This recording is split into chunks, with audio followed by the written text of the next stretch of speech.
A principios del siglo XX, la tecnología empezaba a tener notoriedad. El movimiento vehicular y la incorporación de grandes porciones de las poblaciones urbanas a los sistemas mecanizados hicieron que la lógica técnica empezara a invadir la forma de interpretar los problemas presentes y la visión del futuro de un público creciente. El determinismo tecnológico, que presume de un progreso ineluctable basado en una lógica cinética inflexible, resultó un terreno fértil para el pensamiento utópico. Abrevaron en él el productivismo soviético y diversas variantes de capitalismo de un lado y otro del Atlántico. Se trataba básicamente de aceptar como única lógica lo que puede llamarse la lógica interna de la tecnología. El progreso tecnológico condicionado solo por su propio cálculo de eficiencia. Las ideas de Jacques Ellul, nacido en pleno auge de la literatura de Wells, se difundieron en 45 libros que tuvieron más repercusión en Estados Unidos que en Francia, su país.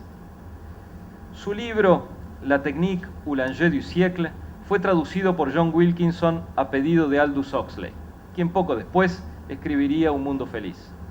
Según Ellul, el progreso tecnológico tiende a actuar de manera autónoma, además de presumir de universalidad, provocar la aceleración, ser carente de finalidad y producir serios efectos en la cultura.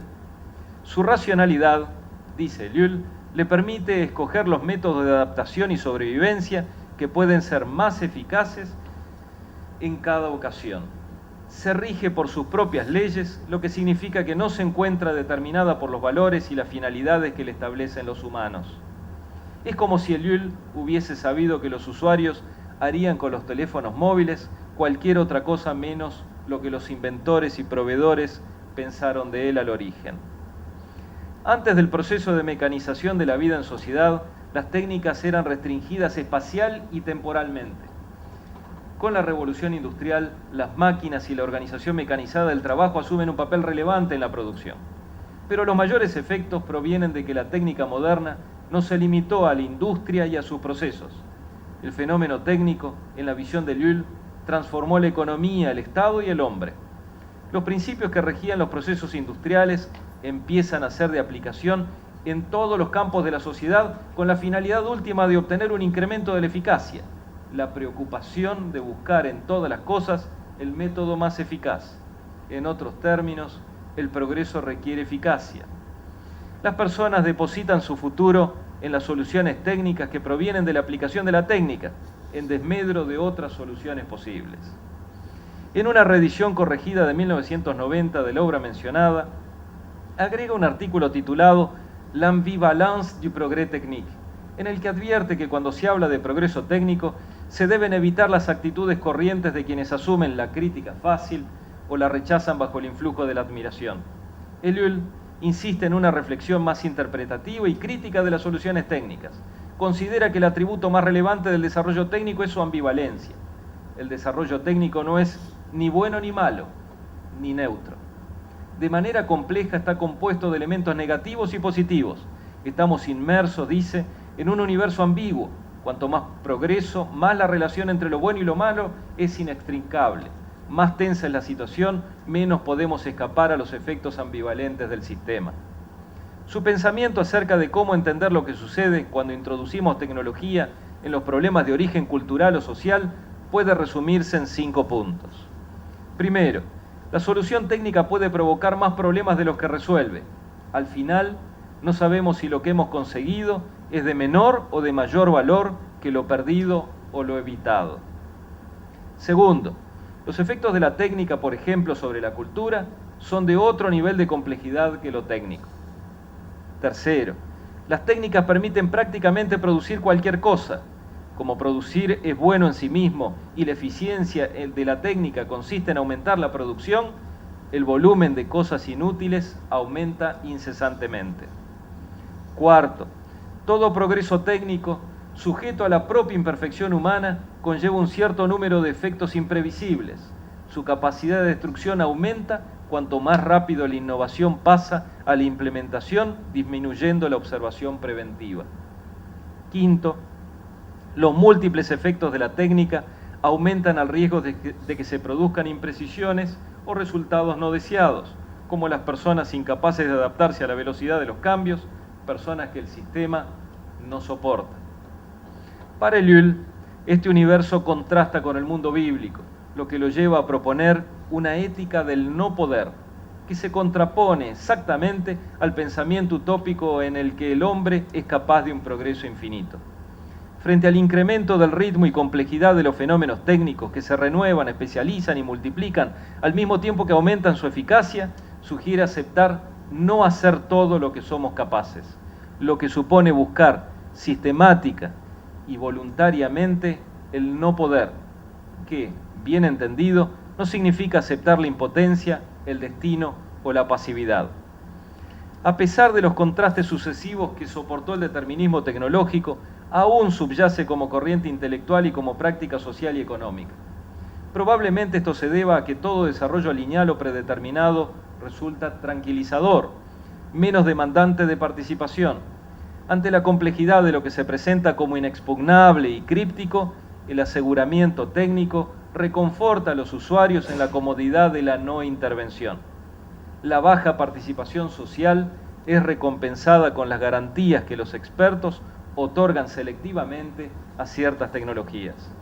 El pensamiento utópico se hace imperceptible cuando el determinismo tecnológico se expresa connotadamente pesimista respecto del avenir. De todas maneras, no seamos ingenuos. Ambos se alimentan mutuamente para no dejar crecer barreras que puedan impedir la progresión única y secuencial de un desarrollo a otro, para que no haya suficientes voces que impidan el progreso. Puede ser, como decía Pesey, que no haya mucha gente que quiera detener las innovaciones, pero sí hay quienes deseamos expresar nuestras preferencias sobre cómo usarlas. Para el determinismo tecnológico, los avances arrastran tras de sí a la sociedad humana. Este misticismo por la máquina otorga una centralidad fundamental al avance tecnológico en el progreso de las sociedades. El imperativo tecnológico se impone como un señuelo y a la vez como un aliciente para el esfuerzo constante hacia una hazaña insuperable. Una fuerza innovadora e inexplicable que no puede ser detenida. En innombrables invenciones puede descubrirse lo que Gabor denomina los deseos humanos arquetípicos, como el deseo de comunicarse a distancia, viajar velozmente, volar y acercarse a las estrellas. Deseos que inspiraron las especulaciones intelectuales desde la época de Ícaro, pasando por Leonardo hasta los primeros globos Montgolfier antes de 1800. El género literario, es verdad, tiende a extinguirse, pero en las últimas décadas el pensamiento utópico con la información y la comunicación como tema central se ha expandido. Un pensamiento que incorporó sus requisitos al concepto de redes. Sin requisitos, el concepto de redes. Una utopía sustentada en promesas de felicidad, entre comillas, con la comunicación como epicentro, como nueva religión, diría Fez, prometida para todos, en todos los lugares y en un futuro indefinido. El pensamiento utópico y el determinismo tecnológico han construido un tejido de imperativos cuyas claves exigen un mayor reconocimiento de su complejidad y un análisis profundo y abarcativo de todas las dimensiones, más allá de la utilidad política o de los valores económicos. El imperativo tecnológico oculta la aceptación de los valores ideológicos que le subyacen. Aunque estos no lo motiven, transforman con cierta facilidad el desarrollo tecnológico en instrumento de un sistema de valores que no siempre se alinea con los vectores culturales y sociales del pleno desarrollo humano. Cualquiera sea su finalidad y su entidad física o virtual, si se tiene en cuenta el entramado de actividades humanas que rodean la máquina y que incluyen sus usos prácticos, su función simbólica en el grupo y en la sociedad toda, se hace evidente la ausencia de neutralidad. Si apreciamos el factor energético del fenómeno técnico en un sentido de coeficiencia globalizada, es más evidente aún que lo que hacemos no es neutro. En tal sentido, las tecnologías de la información y de la comunicación no son ni más ni menos neutrales que otras tecnologías. Debemos reconocerle al pensamiento y a las ideas su lugar, al mismo tiempo que, con la inteligencia prudencial más que atenta, navegamos por el océano de incertidumbre que definió Morán, reconociendo cuáles son los puertos fundados sobre la roca, firmes e inamovibles. Hay situaciones que harán temblar el timonel hasta que recuerde que hay puertos en los que pausar y reparar. El horizonte se renueva y el pensamiento humano y las formas de entender deberán ajustarse, pero sin negociar un ápice las verdades que sabemos invariables. La esperanza nos recuerda todo el tiempo que son muchas las personas que quieren decir por su propia voluntad, decidir hacia dónde vamos. Las minorías sobrerepresentadas no ocultarán nunca las grandes mayorías. El sentido común, a la vez práctico y trascendental.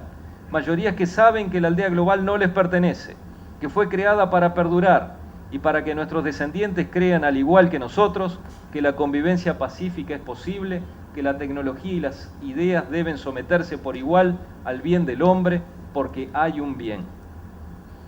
En educación, los procesos de transformación son lentos y las rupturas suaves. Desde que el acceso masivo a la escolarización se aceptó como el factor de cohesión social más importante, nada tan disruptivo se le ha ofrecido como factor de cambio. Me refiero al hecho histórico que representa la llegada de dispositivos computacionales al aula. No hablo de experiencias en escuelas lejanas, en Finlandia o en Boston, sino de experiencias linderas, incluso realizadas en provincias de nuestro querido país. Las computadoras llegan ahora a las manos de los niños y jóvenes por disposición de la educación pública. Nunca antes la introducción de un dispositivo tecnológico en el aula ha promovido tantos desafíos diferentes para la didactización, los contenidos, los maestros, los directivos y los padres. Menciono los padres, dado que estos proyectos además implican que los alumnos se llevan su computadora al hogar. En la práctica, las expectativas que despiertan estos proyectos desbordan los objetivos tradicionales de alcanzar, mediante estrategias distintivas, poblaciones y destinatarios despojados hasta el momento de iguales posibilidades de acceso a la sociedad del conocimiento, como las áreas rurales o los grupos marginalizados. En términos de proceso de enseñanza-aprendizaje, buscan construir dispositivos pedagógicos más eficientes para la transposición didáctica, que a su vez requieren usuarios, docentes, alumnos y padres coactivos. Con la introducción de los manuales de texto en el aula, el sistema y principalmente el docente vio cómo su voz competía con otros recursos. Él, que le había garantizado al sistema su relato indiscutible, él, que había sido dueño casi absoluto del discurso, vio como el pizarrón, la ventana al mundo que le había dado desde la Revolución Francesa, la potestad sobre qué se habla y a través del cual se representa la realidad, empezaba a competir con la, paradojalmente, primitiva y eficaz tecnología del libro, del manual escolar. Luego aparecieron muchas pizarras fuera de la escuela, muchas ventanas con diversos autores de diversos intereses. El discurso de la familia y de la escuela se debilitó al competir por lo relevante en la vida de las personas. Más tarde, llegaron una y muchas pantallas al interior de la escuela, pero en un ámbito reservado, cerrado bajo llave, inexpugnable para los docentes no computacionales. El laboratorio de computación exclusivo para computacionales, claro. Al mismo tiempo, algunas familias reemplazaron en la habitación de sus jóvenes la radio por el reproductor de música y este por el segundo o tercer televisor del hogar, aún en hogares delimitados a nivel socioeconómico. Como vemos, el fenómeno no está centrado exclusivamente en el sistema educativo y resultaría inexplicable sin la evolución del concepto de medios de comunicación y del uso de estos en la familia, estructura básica fundamental de nuestra vida en sociedad. Ahora, con su lógica implacable, los dispositivos computacionales parecen reivindicar un espacio en el dormitorio de los niños y en el aula. Llegan en las carteras de los alumnos. La tercera pantalla, la computadora, y la cuarta, la del móvil, reclaman un espacio en el aula. Nos apura una vez más el imperativo tecnológico. Una vez más, lo que más importa son los contenidos y las estrategias. Todo dependerá de nuestras capacidades para alinear dispositivos, formatos y géneros e integrarlos en una estrategia eficaz. Los nuevos medios nos permiten, tal vez mejor que los anteriores, reconocer que la inteligencia es de naturaleza multidimensional y se manifiesta de muchas maneras. Cada persona aprende empleando una combinación única de inteligencias que aplica en función de las condiciones ambientales y de su interacción con el medio. Las teorías de Howard Gardner pueden servir para potenciar nuestras estrategias. Con un enfoque diversificado se incrementará significativamente las probabilidades de que más participantes se vean comprometidos. Una didactización apropiada con nuevos medios puede, bajo ciertas condiciones, promover primero el ensanchamiento del público, involucrando más personas en el proceso, porque la vía que mejor se adapta a un educando para un tema concreto puede no resultar eficaz para otro. Y 2, al multiplicarse los enfoques o proyecciones, gracias a una aproximación multimediática y multisoporte, puede reconstruirse holográficamente el objeto. Aunque no es novedoso, pero sí puede ser mucho más eficiente, esto facilita el trabajo sobre un mismo objeto desde varias disciplinas, con el fin último de promover la unicidad del conocimiento sobre el objeto. Una forma práctica, sin discursos, de enfrentar la fragmentación hiperespecializada y las consecuencias relativistas que puede tener. Habrá más tensiones, habrá nuevas tensiones, además de más, porque habrá más presión mercantil debido a la tasa de renovación de las tecnologías, porque si el consumo de medios le hizo perder la centralidad al maestro como fuente y tesoro de sabiduría y conocimiento, porque si el consumo de medios ayudó a que la escuela dejara de ser la proveedora del conocimiento que es socialmente relevante y ahogó el relato familiar en el silencio, y bien, con la conversión de cada banco de escuela en un nodo de la metared, o lideramos el proceso o estaremos sujetos a la marginalidad. Habrá nuevas tensiones porque el sistema educativo considera el libro como un poderoso instrumento para todos los fines. Por esa razón, en el caso menos intrusivo, el Estado buscará proteger más los contenidos y en el caso más autoritario, terminará editándolos. Habrá tensiones porque las industrias de contenidos están sujetas a las reglas del mercado cultural y porque existe un déficit de materiales didácticos locales o regionales. Nunca antes como ahora necesitamos que la producción de contenidos sea promovida con todas nuestras fuerzas. Podemos ser protagonistas sin sentirnos víctimas ni ser victimarios. Nunca antes como ahora la producción escolar presentó una arquitectura de tan dudosa factoría intelectual. ¿Esconden estos modernos proyectos una estructura utópica y determinística o una ingeniería del ser? Tenemos una gran oportunidad, un salto que puede ser cualitativo y cuantitativo. Si los contenidos y las estrategias se apropian de las tecnologías de la desmaterialización, sobre todo de los dispositivos móviles, como los lectores de libros electrónicos, las netbooks, podremos llegar de manera más individuada y a la vez a públicos refractarios a nuestras formas. La esperanza debe guiarnos. Alejados de toda lógica tecnocentrista, adoptemos disposiciones que incluyan géneros y formatos innovadores, que estoy convencido son indispensables para recuperar aquellos que hemos perdido y darle a nuestro sistema de valores una sustentabilidad que nos trascienda. Por eso se buscan protagonistas. El presente busca protagonistas que se interesen por los aspectos culturales de las innovaciones. Insisto, alejados de cualquier tecnocentrismo, habrá que hacerse cargo de lo bueno y de lo malo, sabiendo que somos capaces de las más terribles equivocaciones y de los más extraordinarios logros. Nunca como ahora, el futuro que imagino estuvo tan necesitado de protagonistas en el presente. Como siempre lo fue y lo será, todo depende de cómo libremente actuamos frente a lo que nos es dado. Muchas gracias, un abrazo a todos, buenas noches.